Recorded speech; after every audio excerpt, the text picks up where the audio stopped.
ఈరోజు ఆగస్టు 5వ తేదీ బుధవారం. బంగారం ధరలు ఇలా ఉన్నాయి. 24 క్యారెట్ల 10 గ్రాముల బంగారం ధర 1,42,530 పలుకుతుంది. 22 క్యారెట్ల 10 గ్రాముల బంగారం ధర 1,32,000 పలుకుతుంది. ఇక 1 కేజీ వెండి ధర 2,25,000 వద్ద ఉంది. పసిడి ధరలు నిన్నటితో పోల్చి చూస్తే నేడు భారీగా తగ్గినట్లు చూడవచ్చు.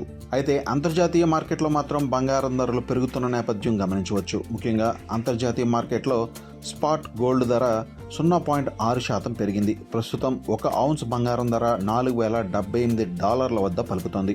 ముఖ్యంగా అమెరికా అలాగే ఇరాన్ మధ్య దౌత్యపరంగా వివాదాన్ని పరిష్కరించేందుకు ఇప్పటికే ఖతార్ తన ప్రయత్నాలు ప్రారంభించింది.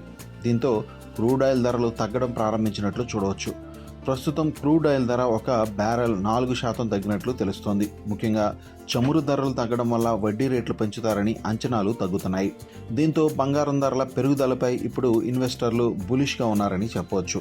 మరోవైపు ఫెడరల్ రిజర్వ్ వడ్డీ రేట్లు ప్రస్తుతం స్థిరంగా ఉంచింది. ఇది కూడా భవిష్యత్తులో కొనసాగించే అవకాశం ఉందని వార్తలు వస్తున్నాయి. మరోవైపు ఫెడరల్ రిజర్వ్ వడ్డీ రేట్లు పెంచుతుందని గతంలో నమ్మిన వారు ఇప్పుడు తగ్గిపోతున్నారు. దీనికి ప్రధాన కారణం క్రూడ్ ఆయిల్ ధరలు తగ్గుతున్న నేపథ్యంలో ద్రవ్యోల్బణం అదుపులో ఉండే అవకాశం ఉంది. దీంతో ఫెడరల్ రిజర్వ్ వడ్డీ రేట్లు పెంచుతుందనే భయాలు నెమ్మదిగా ఇన్వెస్టర్లలో తొలగిపోతున్నాయి.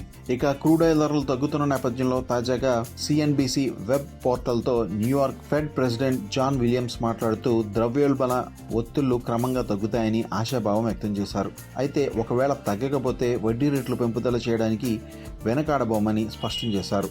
ఈ వారంలో రాబోయే ADP ఉపాధి నివేదిక బుధవారం విడుదల కానుంది. అలాగే నాన్ ఫామ్ పేరోల్స్ డేటా సైతం శుక్రవారం విడుదల కానుంది. అలాగే ప్రస్తుతం చాలామంది ఇన్వెస్టర్లు US ఉద్యోగ నివేదికల కోసం మార్కెట్ వర్గాలు ఎదురుచూస్తున్నాయి. సెప్టెంబర్ సమీక్షలో ఫెడరల్ రిజర్వ్ వడ్డీ రేట్లను పెంచే అవకాశం 61% వరకు ఉందని ట్రేడర్స్ ప్రస్తుతం అంచనా వేస్తున్నారు.